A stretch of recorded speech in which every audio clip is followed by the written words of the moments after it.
Okay, so at the risk of stating the very obvious, pro athletes don't really love being interviewed by journalists these days. They find the questions exhausting and or clickbaity, and they also all have their own podcasts now anyway, and so having to deal with a reporter like me is annoying. But there is one exception. Finally tonight, one of the young stars of Super Bowl week isn't a player, but he is America strong. What's up, dude? My name is Jeremiah. 11-year-old Jeremiah Fennell stealing the show during Super Bowl week. I'm a big fan. Selected by the NFL Network as their youth sportscaster. What is the offensive game plan? What is the hardest part about going against the Chiefs? I started to do this at the age of 7 years old because I wasn't able to play sports due to some medical issues, but I still like the sports environment, so I decided to hone my craft in journalism at the age of 7. Oh my goodness, amazing. Jeremiah Fennell got into sports reporting at age 7. And you know him because he goes viral all the time, like at the Super Bowl earlier this year, because he has exhaustive research and wildly precocious questions, and so all of these athletes and celebrities are impressed. But the thing about Jeremiah is that he's also not alone anymore. Because, yes, adult reporters are getting boxed out of locker rooms and are only vaguely tolerated at pressers at this point. But we have been witnessing what I call a golden generation of kid reporters. Kid reporters who are everywhere. What's the most expensive gift you ever bought? I bought my girl a Louis Vuitton bag. That's probably the most expensive thing I bought. Did she like it? Yeah, she better have. She didn't have a choice. She didn't have a choice. She better have liked it. I can burp on command. Can you? No. You don't need to show me either. It's all good. Sometimes I don't like cake. But you said you would have a party. What is a party without a cake? We would have ice cream. And all of this made me wonder how long the occupation of kid reporter has even been a thing. And it does seem to be a thing specifically in sports. Kid reporters aren't getting credentialed at trials and Senate hearings. They're going to games. All of which is how I eventually stumbled across the story of a child, a truly adorable, unassuming child, who I now consider to be a pioneer in the field of kid reporting. And this child's name is Gary Vider. Gary is now an adult, obviously, in his early 40s. You might actually recognize him as an accomplished stand-up comic. But in order to understand how this whole thing started, how this whole occupation really began, what I first needed to do was ask Gary Vider about his father, an accomplished con artist named Manny Vider. And so Manny Vider looks like what? Carries himself how? Carries himself very confidently. You know, he walks into a room and he can make people laugh. He is very trusting when you talk to him. When was the first time your dad used your harmlessness, your seeming innocuousness to his personal advantage? The first time that I remember is when we would go to the movie theater. We'd see the movie for free because he would have me sneak in under the ropes, and then he'd tell the usher, "Hey, my son is down over there by the theater doors, and he has our tickets." And it was a plan that my dad devised. I mean, it's simple, sneaking into movie theaters. People do it all the time, but this was just at 5 years old. My dad was teaching me, all right, this is how we have to do things. And by the way, we weren't seeing any movies that I wanted to see. I was going to ask. Yeah, they were all his. I mean, I saw Rambo 1, 2, and 3 when I was between the ages of 5 to 8 with my dad. I saw Child's Play when I was like 6 or 7. So I remember seeing that in the theater with my dad. So it was all movies that he was really wanted to see, and I was like, oh, all right, I'll go along. This is what my dad wants to do. This bonding moment with my father. Yeah, and what was he like? I mean, did you do Little League stuff together? Oh yeah, so Little League, first of all, I wasn't a good Little League player, but I was on every all-star team because of my father. So there wasn't an all-star team I wasn't on. How does one con Little League in Long Island? In that way, it was just, he would be familiar with all the coaches. So, being friendly with them is like, that's how you get your kid on. And I mean, a lot of people could do that. But eventually, when I didn't have the skills, my dad became the coach. And that's how I would get on. So he was coaching the Little League. And there came a time where there was a theft in the Little League for sports equipment. And there was a bunch of missing bats, missing gloves, and things like that. And I never thought anything of it. But then maybe it was, I want to say, a few months to maybe a year later, we were over visiting my cousin in Maryland. And for a gift, my dad gave him this bat. And the bat was from the Half Hollow Hills Little League. And I was like, it's clear. It's literally it's printed on there. It seems like that's something that he would have done. So I stopped playing baseball. Basically, my dad was just too much. So I started playing hockey, and I found a passion for hockey. And my mom, she would take me to early morning practices, and I started getting a coach, and I joined some teams. And then when my dad saw that I was decent at hockey was the sport that I was the best at.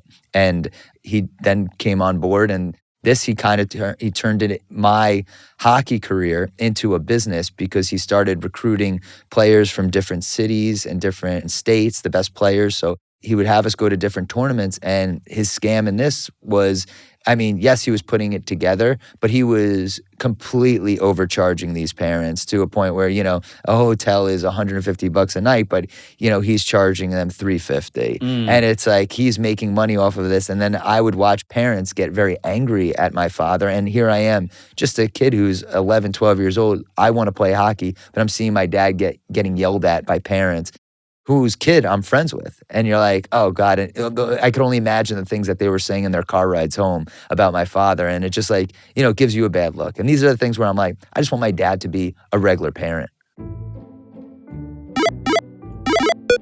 And also, as you might imagine, Gary still feels this way. He still wants his dad to be a regular parent. It's a fundamental desire that has only grown over time, to the point where Gary recently started his own podcast called Number One Dad, in which he tries to resolve this specific issue. It is also the thing which inspired him to come to terms with the whole reason I wanted to talk to Gary in the first place, which was to relive the true story of their biggest scam yet. He saw an opportunity to take me to games by calling up Madison Square Garden, saying that we work for Sports Illustrated for Kids, that a photographer and a reporter would be going. He would act as the photographer with a nice camera. I would go with a pad and a pen as a reporter. And he arranged where we would have press passes waiting for us when we arrived to Madison Square Garden. And they opened up the doors for us. So my dad and I, first game we ever went to was a Knicks versus Bucks game. And we tried it there and got into the locker room and then never looked back after that.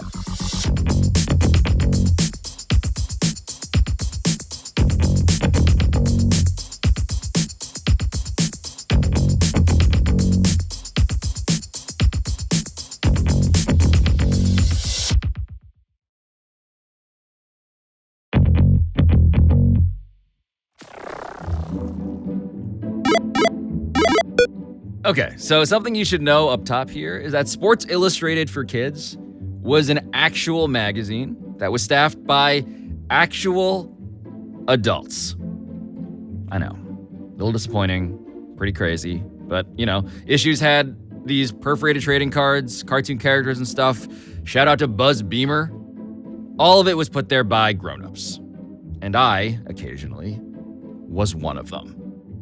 You see, back in my 20s, I worked at Sports Illustrated, the grown-ups version. And we shared an office with SI for Kids.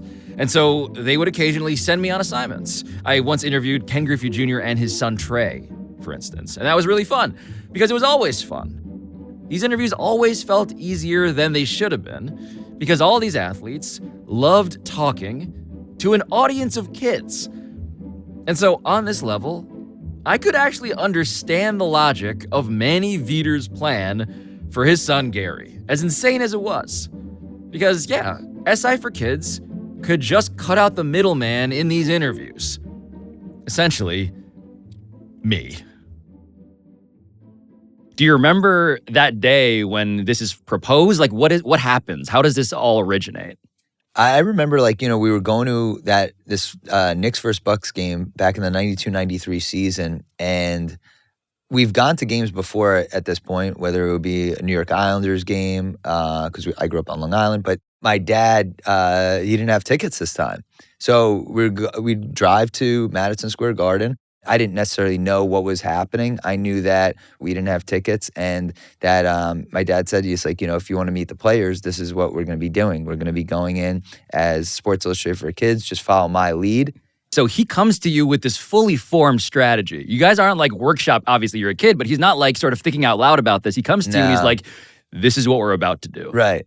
Like as a comic, I'll think about my set all the time. It seemed like he didn't even think about it. He was just ready to go. Like if you put him in front of, somebody and he had a lie, he could lie right away. He could make up anything about anything. Describe you. What are you like in 92?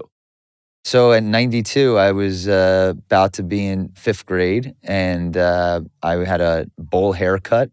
I wore turtlenecks. I wore, baggy clothes. I had a look where people would be like, oh, this is somebody I would just help out, especially like an adult. Right. And that's kind of like something my dad used to his advantage.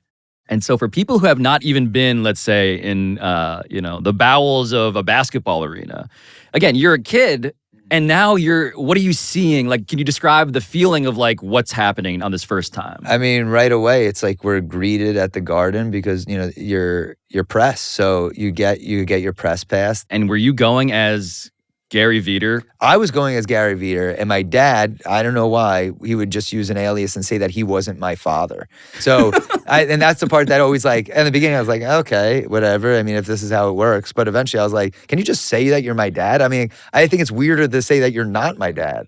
But it's like, he just loved lying. And he had several different aliases. I was going to say, do you remember the aliases? He changed his name from Manny Vider to Manny Wolf, or Michael Wolf, or who changed his name to Emmanuel Wolf. It was just like things like that where it's just constantly switching around. And Wolf was my mother's maiden name. So it's like, It's just these like catchy things where you're like, oh, I guess that's how you make an alias, but that's how he did it.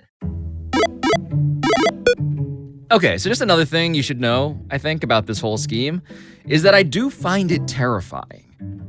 Because while it's true that Madison Square Garden in the 90s didn't have its current AI-driven facial recognition surveillance system, this was still akin to trying to infiltrate the sports Death Star.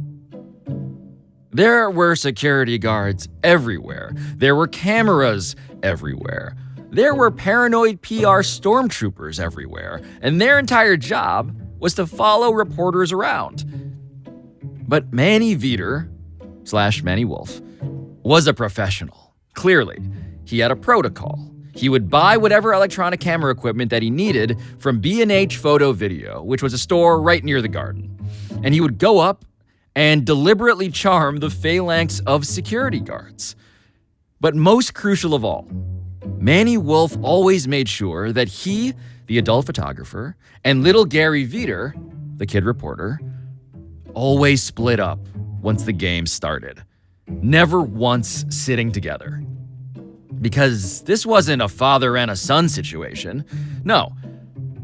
These were working journalists. We started just going to games and constantly meeting the team. And then I would go and become very familiar with like the security guards and everything. And by the time like we got to like I would say the 93-94 season, the Knicks and the Rangers they're at their height. I mean, it was the best teams that, both of those franchises have had in years. Yes. Up to that point, and even still. And I would just go and meet like Ewing and Oakley and John Starks. What are those interactions like? I mean, a lot of it was like I would interview them, but it would also be I was there to get autographs. So, I mean, the goal was to get autographs. Like, I mean, that was everything. That like acting like a Sports Illustrated for Kids reporter was to get us in the door, but the whole point was to get autographs, which is what you're not supposed to do. I was going to say, the number one rule of journalism, I suppose, would be you're not there to get autographs. Yeah, which I think you guys should get autographs. But yeah, that was my whole goal. And as a kid, you could get away with it. And the other key part of this, right, is that your dad is there, not saying he's your dad, but he has a camera. he was just there to take pictures, and like he would kind of point me in the right direction and make sure that I was going to get to meet the people that I wanted to meet and everything. Right. Yeah. Which is to say, though, that not only do you have autographs, you have photographic evidence Oh yeah. of all of this happening. Some of them, like when I met Shaq, I didn't even interview him, but I came with I had a goal of getting a basketball signed and a card signed. And when I gave Shaq the card, that was the second thing I asked him to sign. And he was like, please don't ask me to sign anything else after this. He was a nice guy. Like he signed 2 things, but it's like, yeah, to a point, it's like, you got 2 things. Like enough is enough. Right. It's like, I get the sense that you're running now a memorabilia Yeah. card Scam. shop Yeah. ring. Yeah. But I'm looking at some of these photos, like the Mario Lemieux one. I mean, So the Mario Lemieux one, that was a Celebrity Golf Association back in the day. I don't think they have it anymore. But they had a tournament on Long Island, and all these athletes, my dad found out that they were staying at this Marriott hotel that I think it was right across from where Nassau Coliseum was. The Celebrity Golf Association's first ever Long Island event has drawn a number of top performers from the world of sports and entertainment, both past and present. They aren't just names swinging golf sticks. All players. And my dad, he knew that I wanted to meet Mario Lemieux, and he called up the hotel to say that he was Mario Lemieux's chauffeur just to confirm the time that he was going to come down. And once he had that time, he then reserved like this banquet hall that was in the hotel. So he knew Mario Lemieux was coming down, had this banquet hall secured, and then he called Mario Lemieux to say that Sports Illustrated for Kids was there, and said the time that was just what he thought would be convenient for Mario Lemieux to now do an interview before his tea time. And I was able to interview Mario Lemieux just one-on-one. Right. And I see you in this photograph. You're wearing a white, it says CGA, right? Yeah. Well, so he called the CGA and told them Sports Illustrated for Kids was coming, so they rolled out the red carpet as well. Yeah, you have the white CGA T-shirt. You have the CGA cap. Mm-hmm. And yeah, Lemieux's large hand is on your very small right shoulder. Yeah, and I was so pumped to meet him, and I got 2 cards signed by him. So everything that I wanted it to be. What were you asking? I mean, again, you were a reporter ostensibly. Right. So what were you asking them? I mean, so I read Sports Illustrated for Kids, so it's like, what's your, best advice? I mean, these interviews would be, 2-3 minutes long. So it's like, what's your, best advice that you could give to a kid? What's your favorite food? And, if you favorite childhood memories, things like that. Those are like the things that I would stick to that was familiar to like the magazine itself. So nothing like groundbreaking at all. Right. So wait a minute. So I'm looking at the photographic library that you have, thanks to your dad and running this scam. And it takes you far more than just a couple of places. I mean, you're going seemingly everywhere doing this stuff. Yeah, we went to CGA. There's a time where I met Nancy Kerrigan, and that was at Chelsea Piers. He knew that she was there for like some event.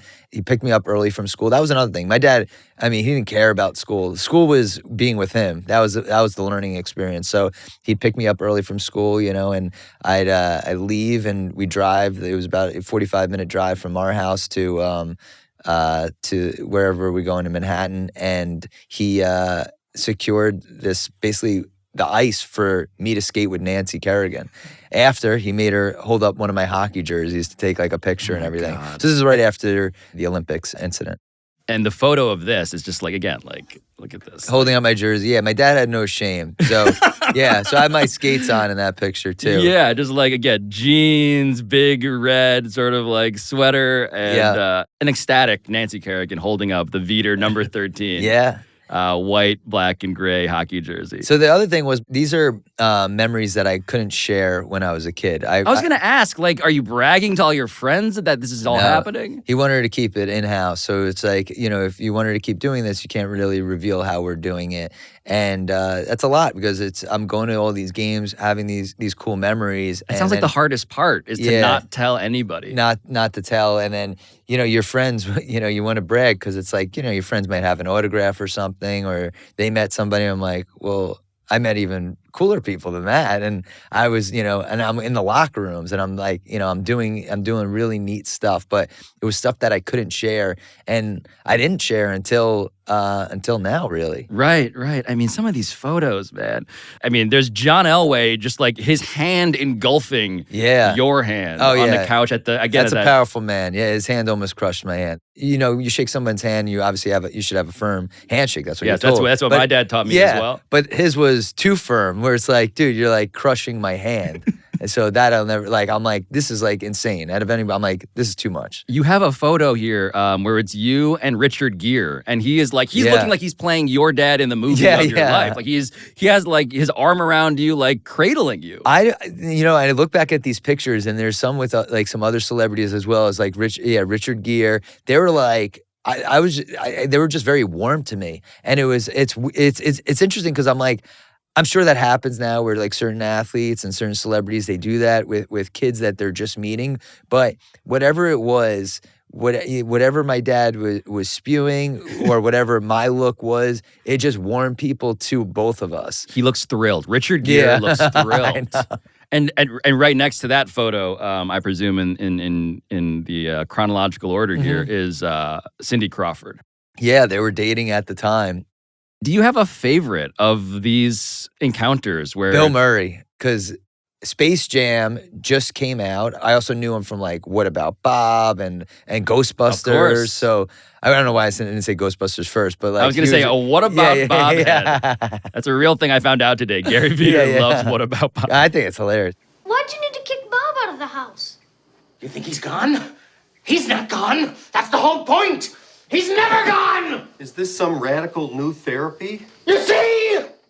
I was like, oh my God, Bill Murray. And then, I loved comedy back then. I didn't realize how much as a kid, but I love comedy and I knew like SNL and things like that. So seeing Bill Murray, like he was iconic back then. And I was pumped for that one. I mean, you're kind of like living, again, as a kid, I was born in 85, so this is my wheelhouse. Like this is, you're living my dream. Yeah. Like this is the midnight, like, not that I dreamed about this part, but like you're sitting next to Tom Brokaw in this photo. So that's the thing is, I was meeting newscasters and like Tom Brokaw, and then there's Diane Sawyer, and I met Maury Povich. So it's like people that our friend Maury, love him. At this time, I mean, they're huge in the media world, but kids don't like. I didn't care much about it, but it was like I knew that they were important, especially at the time. So I'm like, these are photos that you should have, and I'm sitting down with them, and they're very warm to me. I mean, the idea of you being a hockey fan, by the way, and you being around for '94, when the Rangers win the Stanley Cup in 7 games. That was the most important thing for us. We didn't wind up going to any other playoff games because I had like conflicts with sports and hockey and Little League. But when they made it to the finals, my dad made it a point to make sure that we were going to those games. And we went to Game 1, Game 5, and Game 7, all without a ticket. Man. For Game 1, I sat in the press area.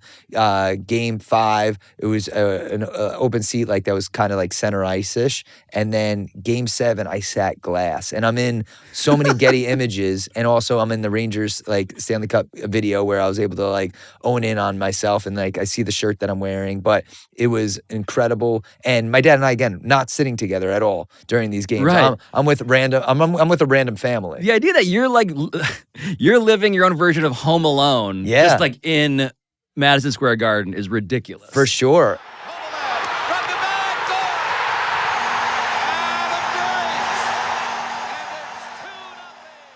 I never went to another championship game since, but it was the most electric thing that I've ever experienced in my entire life, being in the Garden, Rangers clinching after not winning it for 54 years and then finally doing it. And after the game, I went into the locker room and I interviewed players on the Canucks, the losing team, and then I went right into the Rangers locker room and watched them celebrate the cup. I know my dad made me go in there first to see the losers. That is cruel. Yeah. To the Canucks. I know. And they had to put on a happy face. Right. As this kid comes around and is like, what's your favorite food? And he's like, I just lost the Stanley Cup in 7 games. Yeah. These guys were just like standing there all depressed. Of course. And my dad's just snapping photos. Like he loved it. But then we go into the Rangers locker room and, they're just, it's so joyous and they're drinking from the cup. And I remember Alexei Kovalov, who was a great player. And I think he was a rookie that season, but he was just wasted. And I'm just seeing, I'm 11 years old and I'm like, just seeing this. I'm like, this is just an experience that no other kid has ever had of going not only both locker rooms, but of course sneaking in and being somewhere where you're not supposed to be. And then after that game, after being in the locker room, the Rangers go up to celebrate in the Garden for their after party. And my dad and I, we shuffle our way there. And this is the first time he was ever stopped. They told him that we couldn't go in because we just had press passes and it was just I was going to say, so far I should establish that normal Sports Illustrated, adult version of Sports Illustrated reporters, they're not necessarily getting the access that you have gotten so far. Right. Let alone to where you're trying to go next. Yeah, and now we're trying to get into this after party, and they're not letting us in. And my dad's trying to figure out a way to get us in. And this guy comes up to him and he asks him, he goes, "Do you have a roll of film?" And my dad goes, "Yeah, I have a roll of film. If you could get my son into the after party." So then my dad gives him the roll of film. This guy takes my hand and walks me into this after party, and my dad somehow gets in maybe 10 minutes later somehow. I don't know how, but he figures out a way to get in. And he says, "My son has my tickets. He's in there." Right? I go in there and I had a hat that I wanted signed by the 4 All-Stars of the Rangers that year. It was Adam Graves, Mike Richter, Brian Leach, and Mark Messier. Of course. So I got them all signed, and then I left, and I probably went home that morning at 4 or 5 in the morning, and then I had school the next day. So I go in and can't say anything to anybody. What is it like to be in class, having just done that? I assume you're on very little sleep and you're still high off of the secondhand alcoholism that's going on in that locker room. Well, I can't say a thing to anybody, but yet I'm living this life. The teacher's saying whatever, but I remember I'm just having kind of this outer body experience where it was I was just in the most amazing setting I've ever experienced in my entire life. Watching the energy of the Garden, of the Rangers winning the cup, going in the locker room, seeing this thing, one that I can't share, but I'm the world, to me the world was a different thing. I'm you could get places by doing the things that my dad and I did.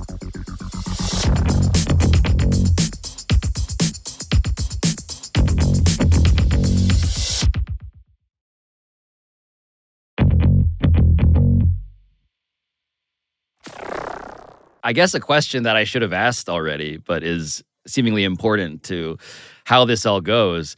Did you ever run into the actual Sports Illustrated for Kids reporters? Yeah. So it was at the Jordan game. That's where it happened. So when the game that I met Michael Jordan at, it was in 1995, and it was his 5th game back in the NBA after he retired to play baseball and then came back. So right after his first comeback. And everybody wanted to be at this game. Yes. This was the biggest. This was as big as the Stanley Cup, really. Oh yeah, it was the resurrection. And that day has arrived. 21 months have passed since Michael Jordan last played competitive basketball. For 21 months, the NBA was without its supreme artist. There may be many interesting peripheral aspects to both his departure and return, but at the heart of it is simply this: the best in the world is back. People thought Jordan was done and that we're never going to see Jordan play again. And he comes back to the Garden wearing number 45. And, my dad, he didn't love sports as much as I did. He wasn't keeping in touch with what was going on in the news. And I saw that the Knicks were playing the Bulls. I would read the newspaper every day, and I saw that the Knicks were playing the Bulls. And then I asked my dad, I'm like, can we go to this game? And the day of, he makes arrangements for us to get press passes. And I can only imagine how difficult that must have been because so much press was there. Yes. We arrived that day at the Garden, and this is the first time ever this happened, but the real Sports Illustrated for Kids was there to interview Michael Jordan, Scotty, Phil Jackson. Of course. And they were there, and my dad made it a point for us to talk to them. He knew that they were there, and he didn't lead on to say that we were Sports Illustrated for Kids, but he wanted to get their information, learn a little bit more about what they were doing. So you guys go up to the people that most other scammers would studiously try to avoid. Yep. He had no fear, and he used their, got their information, maybe got a couple names from them. I don't remember the exact conversation, but I know he got a business card from them, and we walk away. And when you talk to Sports Illustrated for Kids, I'm just standing there. I'm like, I don't want to give up the fact that I'm not as good of a liar as my dad, but he's talking. He has no worries that I could say something that's not, corroborating his story. Yeah. But he has no problem, talks to them. Then we walk away. Game goes on, and Jordan puts up, it's his famous double nickel game. Got to witness history.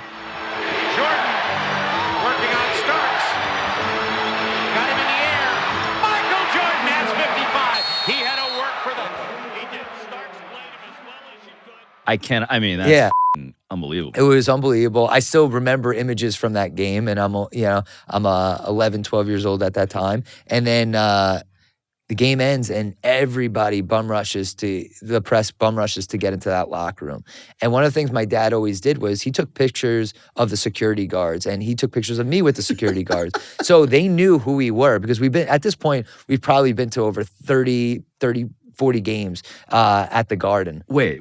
So your dad, this whole time, had also been charming the security guards. Oh, completely, yeah. Because you never know when you're going to need someone's help. So they warmed up to him just like everybody else did. And when they saw us, they weren't going to be the ones to say no to us, because they've been friendly with us the entire time. They gave us the go-ahead to go through to the Bulls locker room where everybody wanted to go. And the Sports Illustrated for Kids guys, they're adults, right, by the way. Yeah, the grown-ups. Yeah, they're grown-ups. So they are at the back of the line with everybody else, just not able to get in.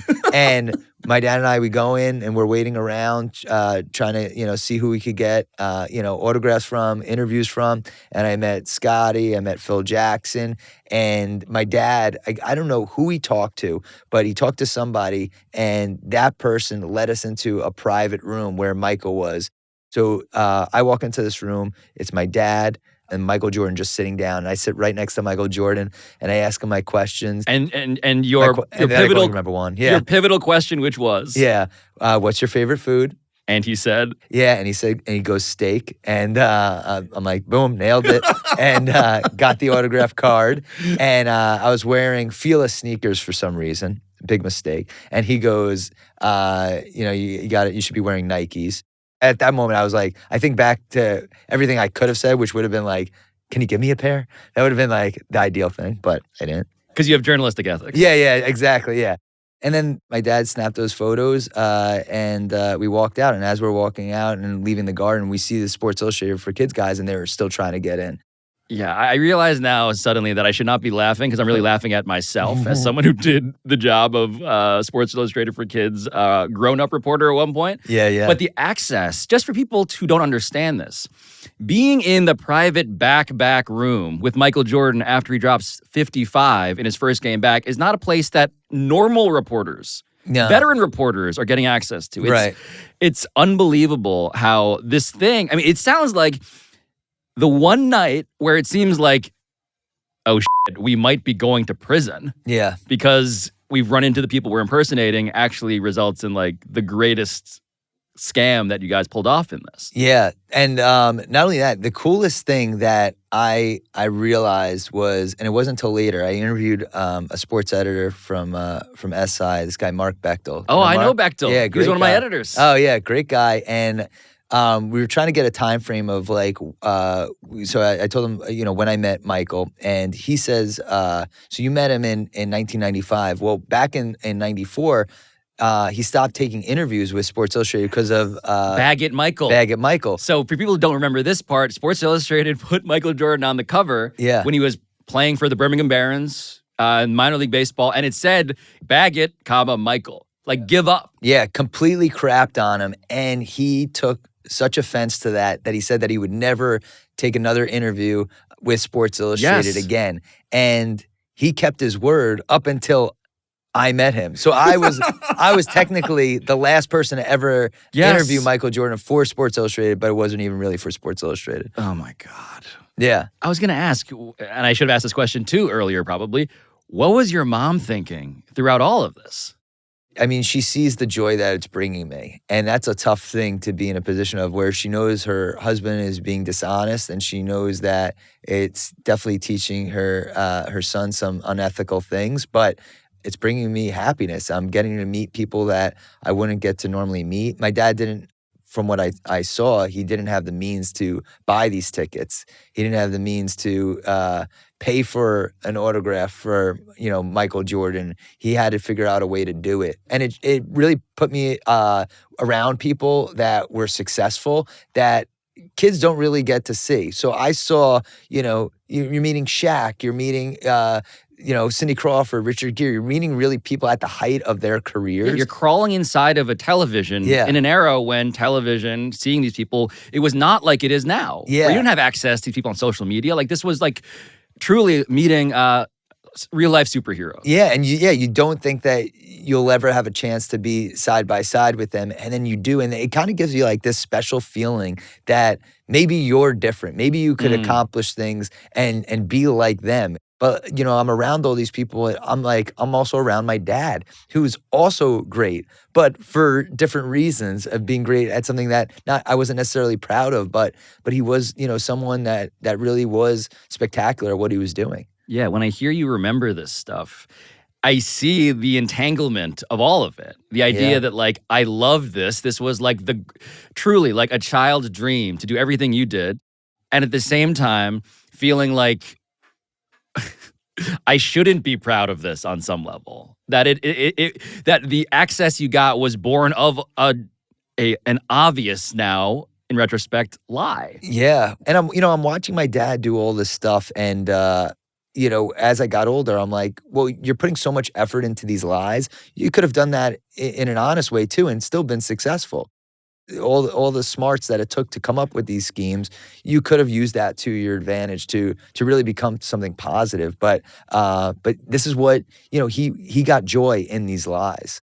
It wasn't until I wound up having a son of my own, and it just so happened to be that the Last Dance documentary came out at the same time, where I'm like, I have my son, The Last Dance. I'm like, maybe I should just it's been 24 years. Maybe I should just tell people this experience that I had and see the reaction. And I just posted some of the pictures that I was able to dig up, and it just it really got a positive response.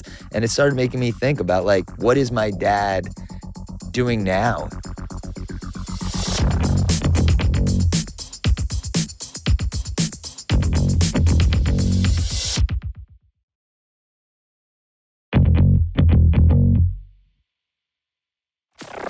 When did you stop doing the Sports Illustrated for Kids scam? Yeah. Well, I stopped doing it when the last time I did it, I was about to be close to 15. So it was. Oh wow, you were pushing the envelope. I know. Well, so fortunately for me, I looked pretty young when I was going into my teenage years. So that definitely helped to extend it a little bit. But yeah, it stopped because you just want to stop lying. You really want to meet people for the person that you are instead of posing as something else. So you feel, you started feeling like, oh, it's cool. But then as time went on, oh, I'm an imposter. And that doesn't feel great. Yeah. When did it sort of dawn on you that you were also being used? Because of course, as you're feeling all of these joyous, euphoric feelings, there's also the reality that oh, right, I'm also getting my dad something here. And maybe that's the point. When we're going to all these games and, I go back to him saying that he wasn't my dad, it's you want to have some sort of bond with him when you're having these experiences, and where he's not saying he's my father, we're not sitting together, and we're not talking about how great the game was either. We're talking about how great the con was. So it's these were the things that he loved, and it seemed to override really what the experience should be with a father and son at one of these sporting events. And that kind of just takes a toll on you. When was the last time you guys had spoken?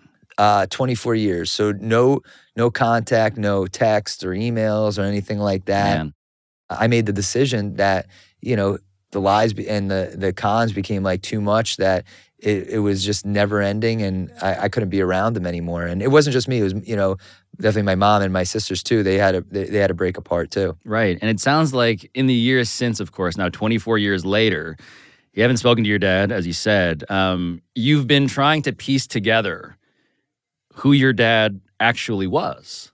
Yeah, like, did I remember everything the way I think I remember it? And the sports stuff definitely is at the forefront of my memory, and those things I remember very clearly. Well, they're photographs too. Yeah, the right. photographs too, and we did it so many times.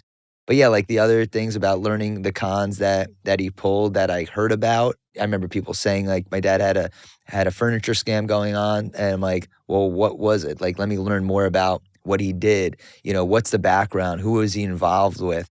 He was involved with definitely some like shady people, and he definitely treads the water of like being around like mafia style people, and he did a lot of these illegal businesses that also would help benefit other people too. Right. Was there one question that you were most invested in having answered?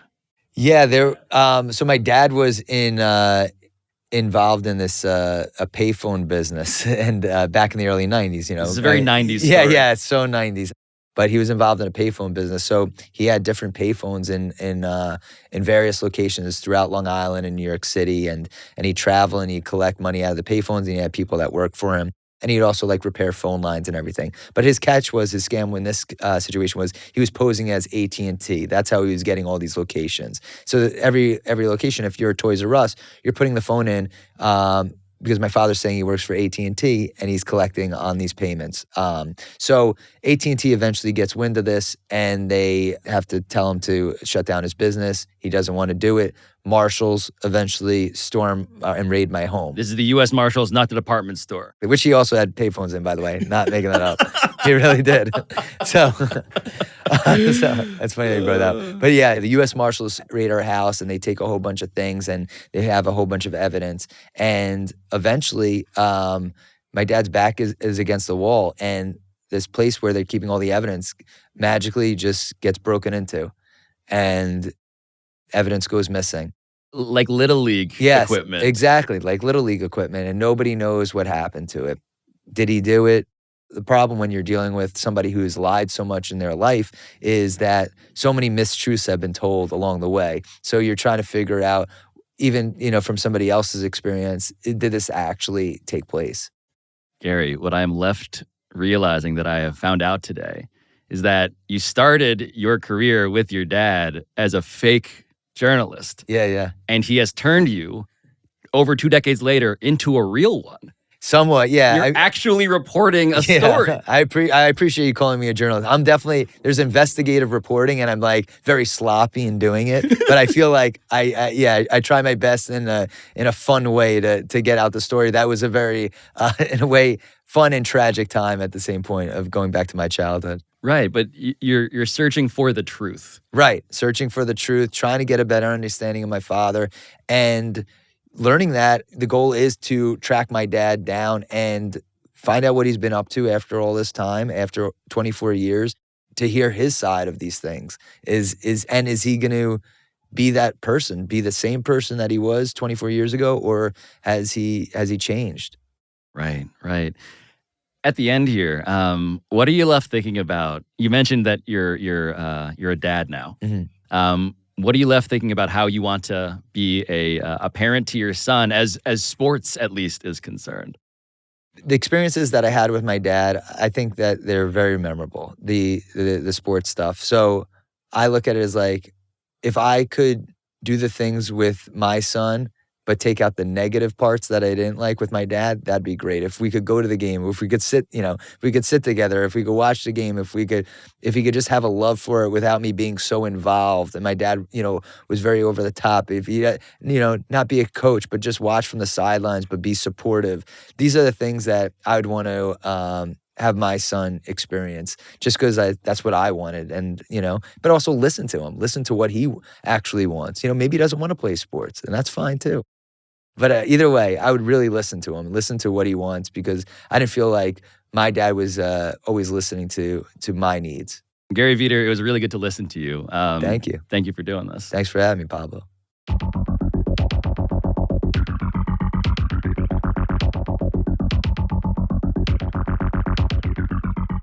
And for more on Gary Vider's ongoing investigation into his own father and thus himself, you can go listen to his new podcast series, Number One Dad, which just came out this week. But as for us, any good episode is like a good con. It requires a team. And Pablo Torre Finds Out is produced by Michael Antonucci, Walter Avaroma, Ryan Cortez, Sam Daywig, Juan Galindo, Patrick Kim, Neely Lohman, Rob McRae, Rachel Miller-Howard, Ethan Schreier, Carl Scott, Matt Sullivan, Chris Tuminello, and Juliet Warren. Our studio engineering by RG Systems. Our sound design by NGW Post. Our theme song by John Bravo. And I am going on an international mission next week. But stay tuned. We'll have something for you on Tuesday.